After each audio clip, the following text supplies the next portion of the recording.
आज हम पढ़ेंगे कक्षा 10 का मैथ पहला चैप्टर का तीसरा क्वेश्चन। ठीक है, कह रहा है कि अभाज्य गुणनखंड विधि द्वारा निम्नलिखित पूर्णांकों के एचसीएफ और एलसीएम ज्ञात कीजिए।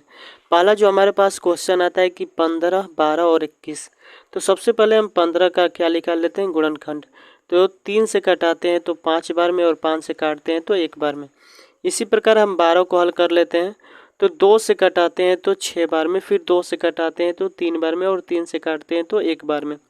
इसी प्रकार हम लोग 21 का निकाल लेते हैं तो 3 से जब काटेंगे तो 7 बार में, और 7 से काटेंगे तो 1 बार में। अब यहाँ पे बात आती है कि सबको अलग अलग लिख लो। 15 का जो हमारे पास गुणनखंड मिला 3 गुणते 5 मिला। इसी प्रकार 12 का जो हमारे पास गुणनखंड मिला 2 गुणते 2 गुणते 3 मिला। और 21 का जो गुणनखंड मिला हमारे पास 3 गुणते 7 मिला। अब क्वेश्चन पूछ रहा है कि एचसीएफ और एलसीएम हमको निकालना है। तो एचसीएफ का मतलब होता है कि तीनों में कौन सा चीज़ कॉमन है। तो देखो तीनों में हमारा 3 कॉमन है, तो एचसीएफ हमारा क्या हो जाएगा, 3।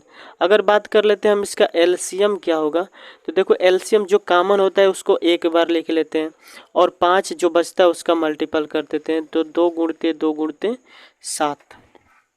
जब हम इसका मल्टीपल करते हैं तो हमारे पास क्या आता है, ये भी देख लेते हैं। तो 3 5 15, और 15 दुना के 30, और 30 दुना के 60, और 60 में जब 7 का मल्टीप्लाई करते हैं तो 420 आता है।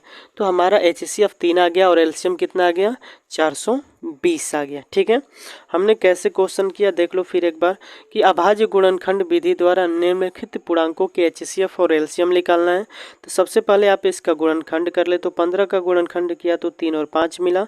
12 का जब हमने फैक्टर निकाला तो 2 गुणते 3 मिला। 21 का जब हमने फैक्टर निकाला तो 3 गुणते 7 मिला। जो चीज़ें कॉमन होती है उसी को एचसीएफ बोला जाता है। तो तीनों में हमारा कॉमन 3 मिला, तो एचसीएफ हमारा यहाँ से मिला 3। और एलसीएम की बात करते हैं तो कॉमन वाला तो होगा ही, उसके अलावा जो बचता है उसको हम लोग इसमें ले लेते हैं, एलसीएम में ले लेते हैं। ठीक है, उसके बाद जो भी ये क्वेश्चन बच रहा है 17, 23 और 29, 8, 9 और 25, इन दोनों को आपको एच डब्ल्यू में हल करके हमें कमेंट बॉक्स में कमेंट जरूर करना है। अगर जो बच्चा कमेंट करता है तो मुझे लगेगा कि उस बच्चे को ये वीडियो समझ में आई है। ठीक है, अगला क्वेश्चन की बात कर ले तो अगला क्वेश्चन हमारे पास आता है, इसको हम लोग हल कर लेते हैं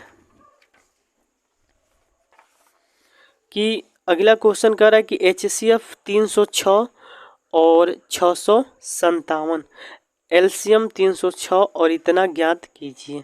ठीक है, कोई बात नहीं। तो हमको निकालना है कि एलसीएम निकालना है। क्या निकालना है, तो एलसीएम बराबर क्या फार्मूला होता है, तो फार्मूला आप देख लो। एलसीएम बराबर फार्मूला होता है कि दो संख्याओं का गुणनफल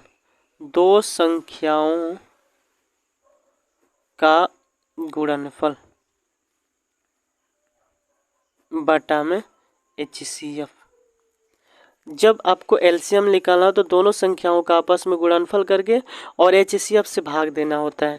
जब आपको एचसीएफ निकालना होता है तो दो संख्याओं का गुणनफल करके एलसीएम से भाग देना होता है। तो हमारा पूछ रहा है एलसीएम, तो दो संख्या क्या क्या है, तो 306 है और उसके बाद 657 है।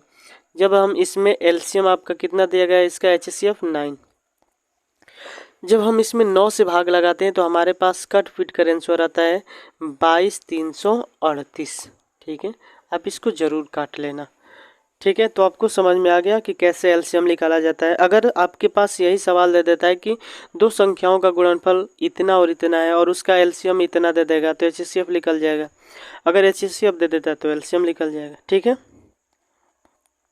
अब हम बात कर लेते हैं अगला क्वेश्चन 5 नंबर क्वेश्चन की। तो 5 नंबर क्वेश्चन क्या कहता है कि जांच कीजिए कि क्या किसी प्राकृतिक संख्या n के लिए संख्या 6 के पावर n अंक 0 पर समाप्त हो सकती है। यही हमको हल करना है। चलो हल कर लेते हैं। तो पहला जो इसमें पॉइंट आता है, लिखेंगे कि यदि कोई संख्या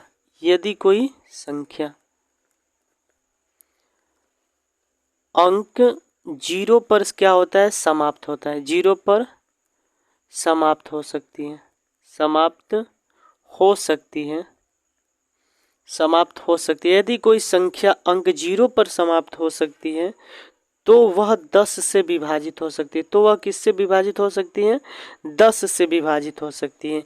इसके अलावा हम कह सकते हैं कि वह संख्या जो 0 पर अंत हो तो वह संख्या आपका 10 से भी कट सकता है, 2 से भी कट सकता है और किससे कट सकता है? 5 से भी कट सकता है, क्योंकि ये 10 के क्या होते हैं? फैक्टर होते हैं। 2 गुणित 5, तो जो फैक्टर होता है वह तो उससे कटेगा ही।